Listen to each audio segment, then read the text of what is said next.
Hey guys, this is Eric Wagner with Wagner Racing. It's another day of dyno testing with the engine. Bob's 427. It's Halloween, by the way, so happy Halloween. If you don't like that, too bad. It's like the greatest holiday ever. It's the one day you can be whoever you want to be. You want to be a president, you're president today. You want to be Superman, you're Superman today. You Spider-Man, same thing. Love it. And I like that kids, get to hang out and have a good time and not on their devices. They're just trying to get candy from strangers. And what's wrong with that? But anyway, I really do it. Matter of fact, I was thinking, the first time in 18 years, since my son's 18, he's off of college now, that I haven't been doing something with him on Halloween. So when he obviously was younger, he'd pass out candy, and then when he got older, he would sit with me and we'd watch how the movie should have ended. You can watch that on YouTube.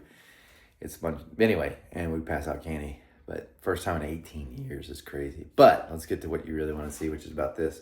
So what happened yesterday, here's a quick recap, and I might be off on some of this stuff, but the first things we did yesterday, we were dynoing still on those JEGS heads, and I told you, I was like, man, I kind of hope they do better. They did. This makes 0 sense, and I'm going to have to look at the data more when I get back, but the JEGS heads, which are my CNC ported ones, because I did find out JEGS actually sells a CNC ported version of this, but it ain't mine. Anyway, that JEGS head made 628 horsepower and like almost 599 foot-pounds of torque with this thing, which is outstanding, right? I was like, wow, I beat the Pro Max 232. That's my design, and the 235 that I designed for Pro Max, but not by the torque was a lot, but the horsepower not so much. So I was like, man, that's great. It even made, and by the way, we tried 2 different manifolds on it. The Victor Jr. made more. Now here's the crazy part, because you're gonna like, well, it's all about velocity. It's about velocity, right? And I hear you when you say that, but here's the thing. We put those JEGS heads, those CNC ported by me, on the 406, and if you remember, depending on how much you've been watching this all week, it made really good power. When we switched to put the 232s on there, which are the bigger ones, it made more power. This was the opposite, and this is a bigger engine. Little shocking. By the way, Bob woke up and told me what the dish is on this, so I know the final compression ratio is 10.3 on this puppy. So anyway, tested that, kind of happy. Then we slap on the Dragon Slayers. Now, they're by far the biggest. They absolutely flowed the most. Also cost the most. Slap those on there. We have this intake, which, I don't know, I do my best. This is the AFR 4810. I ported it, and it's not bad. It's not bad. It's really made for a lower deal. So it's not the same as what we've been running on the others. When we put on the Scorpion 1.5 ratio rock arms, because we're nice enough to send it. Very first pull, 618. I was like, what? We warmed up again, it's like 620. Now, granted, so it's not apples to apples comparison, but it's making about what the 235s and 232s did on this, the bigger heads, which is a little frustrating, right? But at that point, it had the 1.5 ratio, and all the others had 1.6. Had the ISKI cam in it, but all the others had the TrickFlow R intake when they made the best power. This has this, which we're going to get to that, today's manifolds, but had this intake on it. So, of course, I was like, well, maybe that had something to do with it, but I was still really hoping the heads would pick it up. But anyway, we switched to the 1.6 rockers. So that's where we're on the same level playing field from Scorpion. And now we're up to like the same point as the 235s and 232s. Still not as good as the 227s as far as torque, but as far as horsepower, down like 3 from that. So I was like, man, but still, again, I started with the worst intake, by the way. I've got a bunch, and it should get better. But before we switched intakes, we wanted to switch cams, and this was a big jump. So Daniel Powell sent a camshaft, and this is one of those things. This is the reason why we test, because, a lot of people say stuff, but they don't know if it's true or not. So the ISKI camshaft, I got it here. The ISKI camshaft is the old man's garage one. There's nothing wrong with it. But when I tell you these cam specs, they're not that far off. So the ISKI camshaft that was in it was making all the ones that we've done so far. Its intake duration was 248 degrees at 50 thousandths. The Daniel Powell camshaft is 245 degrees, 3 less degrees. Remember that. The exhaust, the ISKI we've been running is 256. Daniel Powell's is 262. So he gains on the exhaust, loses on intake. Lobe separation. 108 on the or 109 on the Iski, 108 on Daniel Powell's. So they're not that far off, right? And you wonder about lift? Exactly the same. 640 on both. Intake and exhaust, both cams. Power dramatically different. And the torque dramatically different. So right now we're currently at our highest we've made. We made 629 and 598 when we wrapped this up last night for that. And especially with this intake combination, pretty happy. So wow, Cam picked it up. Probably really works well with the heads. I'm gonna say that. But anyway, today we've got a whole bunch of here, I'll just stop and I'll edit this together. I want to show you this stuff because I hate holding it like this. Here's the intake, in case you're wondering, the AFR 4810. This, see what I mean? This is made, and it's got a slant in one. This is made for your low profile, don't have a hood scoop type things. Yeah, definitely need this. By the way, if you're watching the videos like, oh, that smoke's really bad.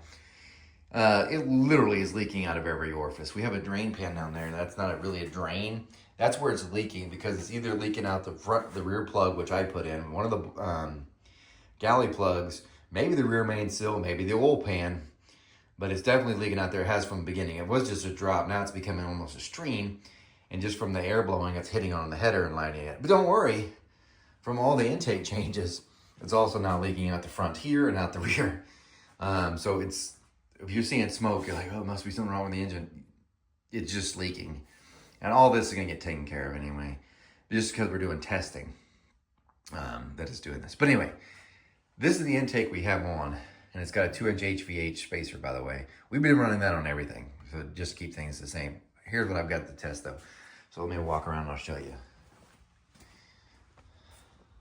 This is still the 406.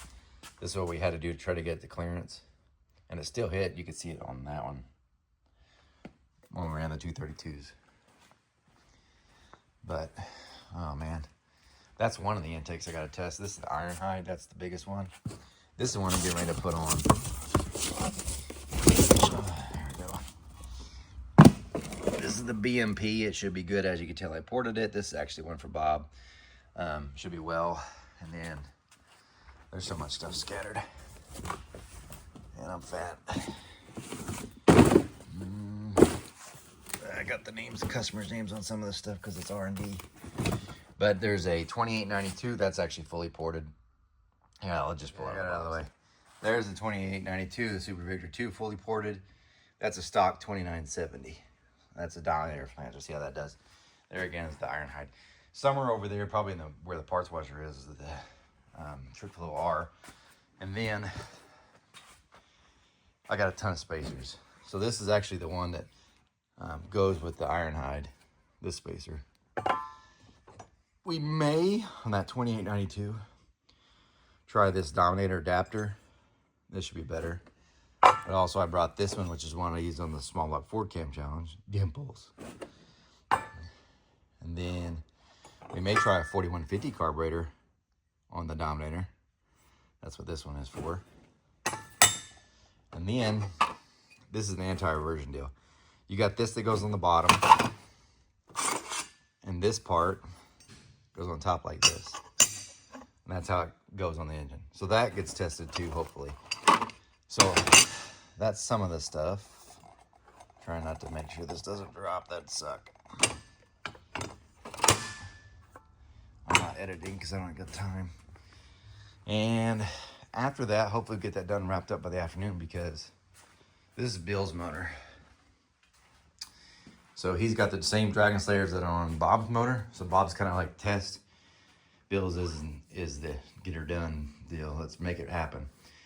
But his is different. So 434, but it's got flat top pistons. I calculated the compression ratio on this yesterday, and it's like 11.5 to 1, which actually I think is fine for pump gas. This actually has the same Iski cam that we started with in this one, which I am kind of curious because we have way more compression with this one, and it's a little bit bigger. So, but anyway, that's what we're running. This will hopefully be this afternoon as soon as the testing gets done, which means I need to get off this and start changing manifolds. If you can't hear me correctly, it's because, well, I didn't bring in my audio mics, and I also don't make... There's the Trick Flow R. That's another intake that gets changed. Oh, and I think we're trying different carburetors Because ATM, let me walk around. Nobody's here besides me. They're coming later. Is the ATM carburetor. We've been trying the 1050, but it has an annular boosters that are on there now. These are down leg. So we're gonna try that and see if it makes any more power too. We just test. You can say whatever you want about me, but my God, I test it all.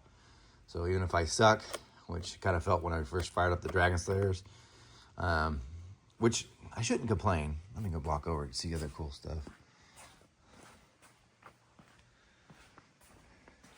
Just to show you, that's the carburetor we're gonna test. This is the 1050 that's on there now, but it's annular boosters. I shouldn't complain about how these did because, as you know, this exact, well, not exact heads, but this same head was on Bob's 415 that's in his Nova that made 705. So clearly they're capable. Clearly. Just not, and this is the reason why I test. Because as big as this engine is, and this reason why it's so freaking confusing. As big as this engine is, so far, well, we haven't switched intake, so maybe this will change my opinion at the end of the day. But so far, that smaller head did better than the bigger head on the bigger engine. But the bigger heads did better on the smaller engine. See what I mean?